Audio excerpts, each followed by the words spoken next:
All right, what's going on, everyone? Today we are in Frontiers of Pandora on the 5080. Got it paired with a 7800 X3D, and let's just see how we fare with this hardware setup. We're in this very dense jungle environment, and this game can be quite taxing. Right now I've got it on the low preset and on the ultra quality upscaling, which is as close to native as this game lets you run it. So there is no real native, but for the most part, you know, let's jump into graphics here. I've just got it bottomed out to the very low setting right now, and everything is, as you see here, we're on 4K, of course. We're just running temporal anti-aliasing and ultra quality. I'm going to go ahead and kick it over to DLAA and just see how we go there, because that gives us basically quality, balance, and performance, and that will be a little easier to test through.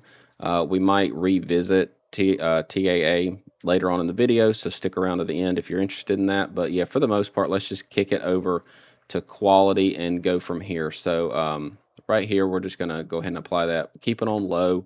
Let's see how DLSS performs here. So just on quality, we should get a pretty good performance here. So a little bit of a hit, though. DLSS going from basically ultra quality down to quality gives us 72, 71 FPS here. And this, again, is still at the low setting. So this will require significant upscaling to run at 4K, even on the 5080. Now, this is not a very fast-paced title, so that's a good thing, because we're probably going to have to utilize some frame generation, and we're going to keep an eye on our PCL. Right now it's at 36 milliseconds, so that's really good. That's nice and responsive. So let's just jump over into some more of these settings and see what we need to get to before we need to do some upscaling. So let's jump over into the graphics here and go to that medium preset. Go ahead and apply it. All right, and it does take a little minute, so let's see how it performs here once we get past the blue screen. All right, so we are still hanging on to 60, 63. Our PCO went up a little bit to 38 milliseconds or so, so that's still pretty good. Let's see if I can go up this thing real quick. All right, there we go. So, yeah, we are looking really good, though. This is an incredibly intensive area. All this vegetation is not easy to run at all. As you can see, it's all moving quite a bit. So, you know, there are a lot of animations going on right now with this forest environment. And we'll dive into some of the more granular settings as well, just to see if we can tweak it a little bit to get it, you know, up a little bit more as the test goes on. So let's see here. Let's jump over into graphics again and go to that high setting. Go ahead and apply it. It's given us about 12.7 gigs of used right here, but my metrics say otherwise. I think that the game is being a little bit too kind to say that. Yeah, we're at 13.4 of used and 15.1 of allocation. So right here we're at 53 FPS, 52 FPS, and this is probably where I would just go ahead and bump it up to a little bit of balanced upscale just to get it, you know, over that nice 60. Because at 4K, you're going to be able to really enjoy a title all the way up to performance anyway. It's nice and sharp. Generally, it looks fine. So let's go ahead and see about jumping up to that balanced preset. Got some 40s in here. I'm not liking that too much. So yeah, as we traverse through here, we are noticing some dips in our FPS. However, the frame time graph is nice and smooth. It doesn't feel like it's snagging or anything like that, so that's a positive. That does give me a little bit of hope that we'll be able to get to a good point.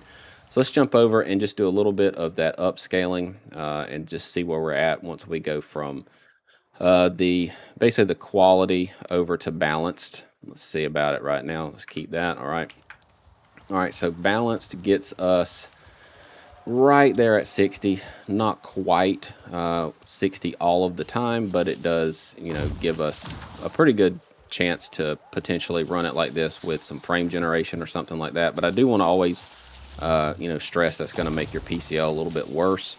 Right here at 41 milliseconds though, which is quite good. I mean, that's not a bad PCL at all, especially for, you know, a title that is first-person shooter style like this, or first-person perspective. you know, it does give you a little bit of hope that you'll be able to get some nice frames with a good PCL. So let's go ahead and jump up to that very next setting, which would be the ultra setting. And of course, down here, everything is, you know, pretty much maxed out all the way to the wall. I mean, we're, you know, going all the way out. So everything here is on and as high as it can go. So we're going to jump into it now. And we're going to need upscaling, but we're just going to see how much, how it performs here on balanced. So that gives us 56 FPS here. So this wouldn't be a bad setting at all if it holds on to this like almost 60. Just due to the nature of the game, it does feel pretty good, even though it's not perfectly 60 all the time. But yeah, we're at 43 milliseconds, which is quite nice. I mean, that's a pretty good PCL for sure. So once we go over and check out performance, we'll be able to get a really good idea of, you know, how doable this is at 4K on that ultra setting, and just see if we need to make any modifications to our you know, more granular settings and stuff like that down in the down in kind of the little catalog of toggles that you have. So let's jump over and just go to that very next setting here. Let's go down and check it out on performance. All right, so performance upscaling. Let's see how we do now. All right, so that's 78, 75. This is really good here. Oh, that's a big guy. There's, you know, pretty good PCL too. I mean, we're in the 30s, mid 30s, so that's quite nice. So yeah, I mean, if you're willing to go to performance, which, I mean, you really shouldn't shy away from it at all. It looks really good. DLSS is no joke. It looks quite nice, actually. Let's see about going down into here and what all we can toggle. I'm going to spend some time looking through this, and then I'll be right back. All right, so I'm back in it now, and all I've done is toggle the volumetric clouds and the volumetric fog down to their lowest setting. A lot of times that one setting will give you a pretty big performance lift. Right here at quality DLSS, and of course we've got everything still maxed out, you know, to the wall, and then volumetric clouds is low and volumetric fog is very low. So what that will do is gets rid of that haze, and for some people, you know, the haze itself is distracting. So if especially you don't really care too much about it, you get a lot more view distance, which is kind of a plus for that, and you get a lot more performance. Again, this is everything on ultra all the way out, you know, other than those two settings modified, and we're at 50 FPS here on just quality upscaling. Now, if we jump in and go to a balanced setting, let's go ahead and see what that does for us here. So I'm going to go down to a balanced setting and go ahead and apply that. And that gives us 56, 58. So right there, that's 60 just by going to balance with that volumetric fog turned off. It's, you know, I would hate to say it, but it doesn't seem like it's doing a whole lot for us because we were around 60 already with that volumetric fog pretty much all the way maxed out. So there might be, you know, not a huge benefit in modifying any of these like more granular settings in this title, just simply because, you know, they might have figured out a good balance. You know, those presets are sort of engineered for best case scenario a lot of times. Sometimes they're not, but in this particular case, it looks like the preset is kind of just the way to go for visual quality as well as performance. Now, again, this is, you know, some people might not like the volumetric fog, so you can absolutely reduce it quite a bit. So let's jump into some frame generation. I'm going to bring it back up to that that ultra preset, and then I'm going to come into here and turn on some frame gen. That would be over in video. This game really hides stuff from you. All right, so frame gen, I'm just going to go ahead and turn that on. We're going to use the DLSS frame gen, of course. We're going to use the ray reconstruction. We're going to leave legacy mode off. We're going to use the newest stuff. So this would be quality with a little bit of 2x frame gen on top of it. So this is quality upscaling. Graphics settings are at ultra, and we have frame gen set to 2x.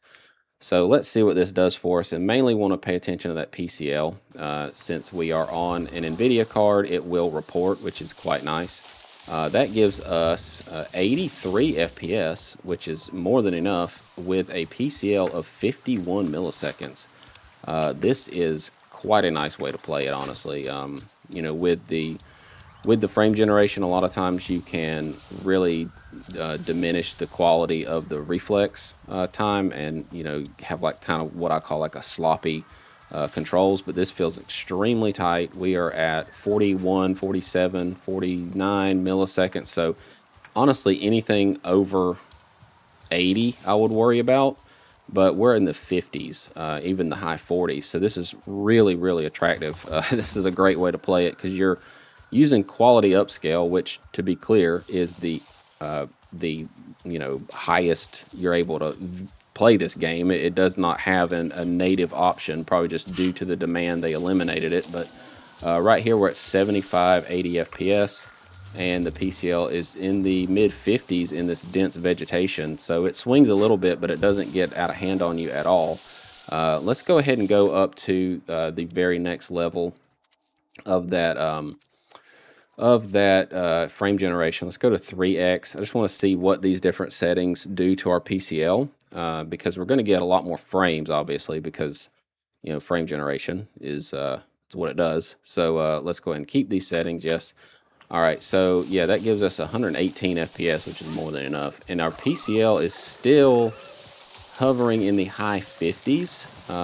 You know, just barely. It's not even really. There's a 61 milliseconds right there. So, I mean, really, you know, you can enjoy this game on quality DLSS, on Ultra, on 4K, with you know, any variety of frame generation to kind of what I like to say, just take the edge off. You know, you can get mid 40s to low 50s on this setting, but if you implement frame generation, it doesn't harm your PCL enough for it to matter. So the frame generation is really doing a wonderful job here. I mean, this is exactly how I like to use frame generation. Is it gets your frames up without the need to sacrifice your response time. I can't stand sloppy feeling controls. You know, my tolerance is probably between 50 and 80. 50 is about normal for a, you know, first-person AAA kind of game like this. You know, that's really demanding. So 50 is about what I expect. So anytime you're in the 50s or even in the 40s like we are now, that's a good thing. So yeah, let's go up to 4x and see what that does, and see what all we need to do. Maybe we can check out some TAA to see how that looks and how that performs. So if you've stayed this long, thank you. The watch time really helps the algorithm show me some more love, and it gets me more and more views, which means more and more success on here and more videos I can make for you guys. So the best thing to do is, of course, interact with the video and just watch it. That's really it. Just watch it, and that would help me out tremendously. So this is a little bit higher PCL with the 4x frame gen, but it's still hovering in the 50s for the most part. Now it is peaking above 60 a little bit more often, but again, it's nowhere near 80, which is my personal tolerance for this stuff, and it feels extremely good. I mean, this is like 160 FPS in this title. Now I'm getting a little bit of, I don't know what you want to call it, in the grass down here. This is kind of just like what happens with frame generation.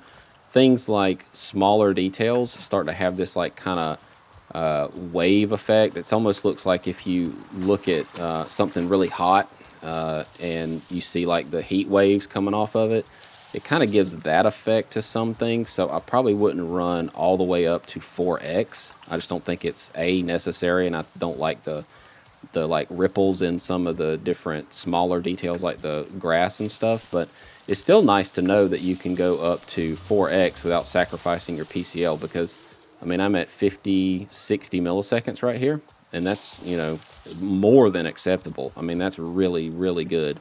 So 158 FPS here. So as I promised, I wanted to jump over to TAA upscaling. It does offer a little bit more flexibility when it comes to the render resolution. So what that means down here, so we can go up to quality here. We can actually go up to ultra quality if we use TAA. It gives you a little bit more flexibility with that. So let's turn frame gen off, of course, and let's go to TAA, and let's go up to that ultra quality. and see what we can expect here. Of course, you know, we have everything set the same that it was, other than using a different upscaler. This game does require upscaling, so that tells you how hard it is to run. There you go. It literally cannot be run natively, probably without mods or something like that. So let's jump back into it and see if we can get some life out of it. There you go. It takes a little while. All right, so as close to native as possible, we are at 55 FPS here. And this, again, is very close to native. I'm not sure what ultra quality is. I believe it's like 75%, 70, something like that. I'll put it on the screen here because I'm probably wrong, but I think it's around there. But yeah, this gives you 51, 52 FPS here. So not bad for, you know, almost native, I guess. So let's jump in here and see what we can expect again. Let's go into graphics. That was on ultra, so let's drop it down to maybe high and see what we can expect on high, just to kind of get a sense of what kind of lift it does give us. All right, so that gets us over 60, just dropping it down to high. So I really think that you can run it on ultra as close to native as you can. Now, it's not as good as DLSS. However, it does still look really good because it's, you know, at a much, much higher you know, overall resolution that it's upscaling from. So, you know, 4K is absolutely doable on this title with the 5080. I'm going to do one more thing here. I'm going to go up just to kind of put this itch to bed that's in my head right now. I believe we have some frame generation available to us on the actual, yeah, we can use DLSS frame generation mixed with TAA. So that's pretty sweet. Let's go over here and check out what Ultra does on these settings. Again, this is not usually the case. It allows you to use TAA to do the upscale, but then introduce actual DLSS frame generation to kind of smooth it out. So here with 2x frame gen on top of TAA, you got 71, 75 FPS. Now our PCL is about 52 milliseconds. And we're up in the 80s with barely any upscaling here. So this is another viable option if you really just are averse to doing a whole bunch of upscaling. This does look phenomenally good with, you know, just that TAA model. So let's just keep on going and see what we can do as far as PCL goes on these settings. So right here, that was 2x. Let's go up to 3x. Keep everything else the same. This has very long build, I guess, build times from the settings. It goes to this dark screen a lot. All right, so yeah, let's go ahead and apply that. So we're still on ultra quality, which is great. Graphics here, we're on ultra. And of course, we're using 3x right now. So 3x gives you 115 FPS with a 61 millisecond PCL. Now we are using the crap out of our VRAM right now, because we're not doing a lot of upscaling. The game is extremely demanding at 4K. You know, it's going to use a lot more VRAM. So, you know, it kind of depends on what you want to do as far as your upscaling. I do feel like upscaling with DLSS might give you a little bit more of a break on your VRAM. I'm straight just walking through poison. I didn't know that. So, you know, but I mean, we're not indicating a lot of spill at all. 529 megabytes here, and that number is not moving. So that tells me that we're not doing any shared VRAM at all. It's using the VRAM appropriately. It's not having to dump anything to the system RAM. So yeah, for the most part though, we're looking good. I mean, this is running pretty well at 4K especially. So yeah, I'm going to go over to 4x and then probably just wrap it up here, because it's running pretty well at ultra. So anything other than this is going to be even better. We're at 142 FPS here, and that gave us, let's see, using a little bit more VRAM, of course, because we're frame generating more, so that makes complete sense. But looks like that shared VRAM did go up a hair, so it is starting to dump some stuff over to system RAM with this setting. But we're still looking really good as far as metrics are concerned. We're at 50 milliseconds on our PCL, which is phenomenal for 4x. And we're at 152 FPS here on a very densely, you know, populated forest environment. I feel like this is a very tough environment to render as well as this thing is doing. So anyway, I'm going to jump out of here. If you like this kind of stuff, please consider subscribing. If you're you know, a repeat offender, I really appreciate you coming back and watching my stuff. So with all that out of the way, I will see you guys in the very next video. Peace.